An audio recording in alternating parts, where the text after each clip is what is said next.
Azathoth, the chaos at the center.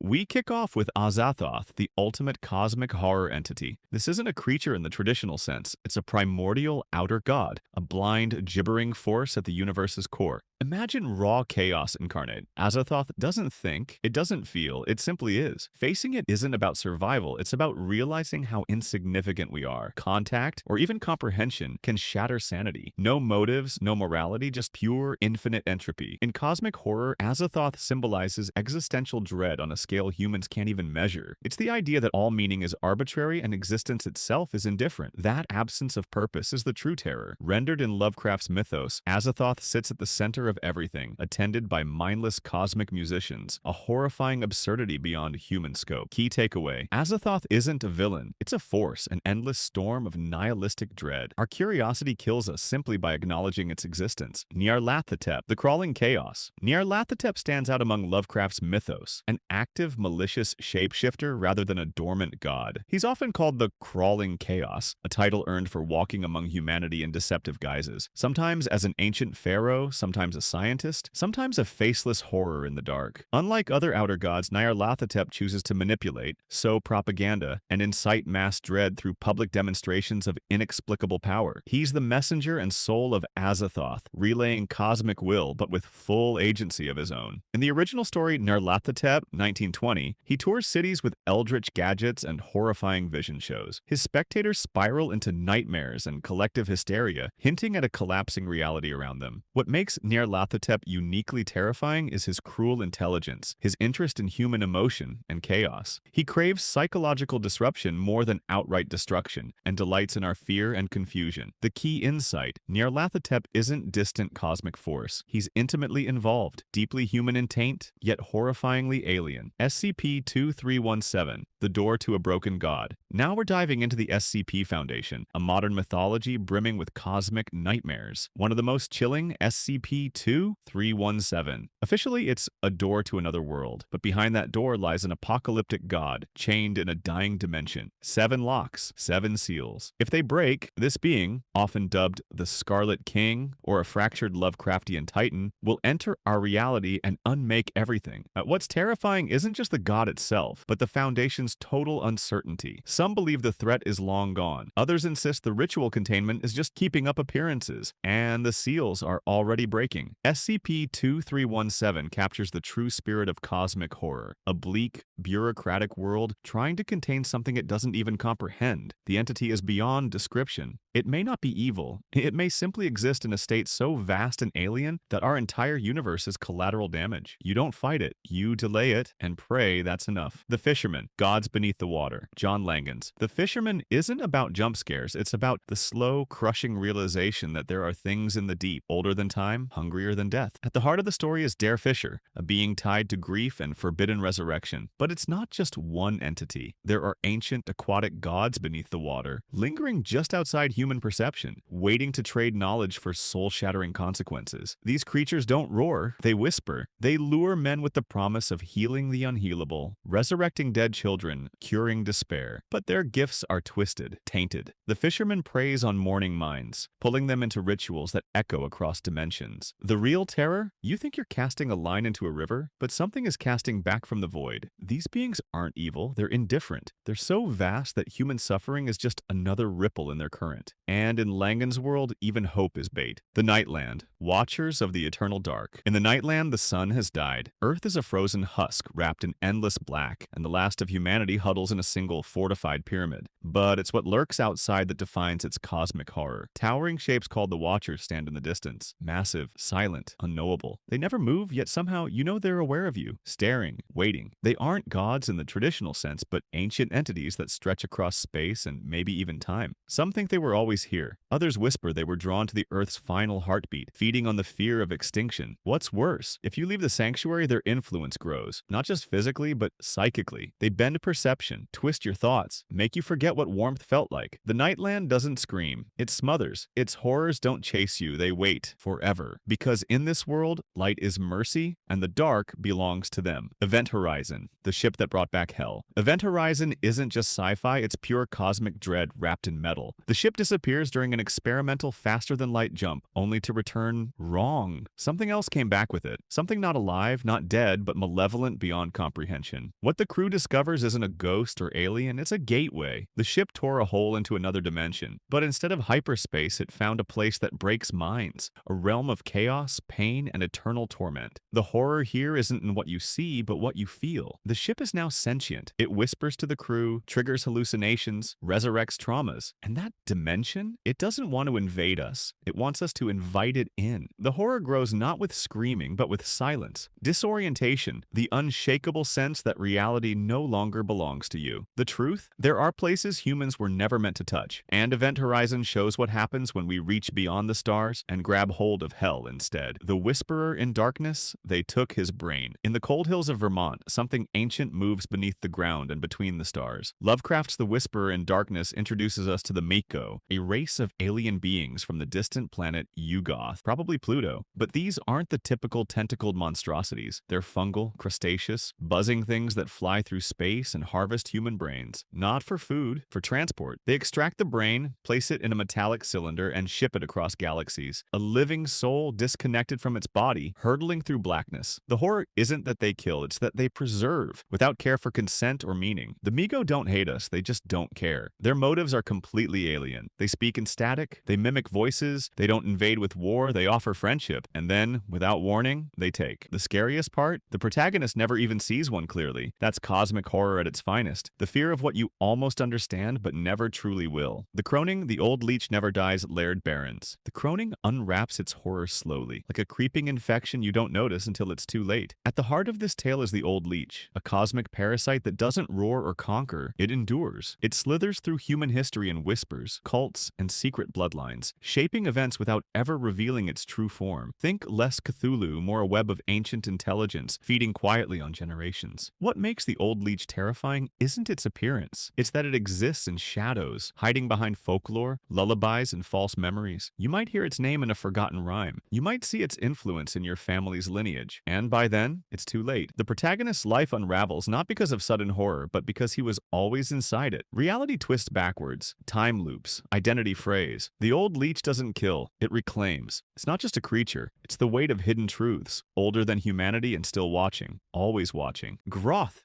It looks like a planet. A distant red sphere drifting through the void. Slow and silent. But Ghroth isn't a world. It's a warning. A living, orbiting omen known as the Harbinger Moon. And when it passes near your solar system, the countdown begins. Ghroth doesn't attack. It sings. A low cosmic hum that resonates not through air but through matter. Oceans churn. Mountains shift. People dream of melodies they've never heard and catastrophes they haven't lived. Yet, civilizations collapse not with fire but with rhythm.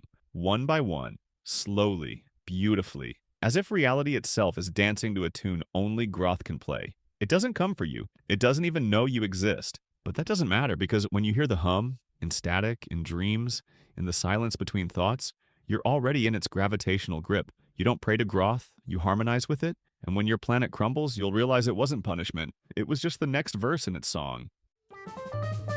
Subscribe for more interesting stuff. Tell us your experience in the comments.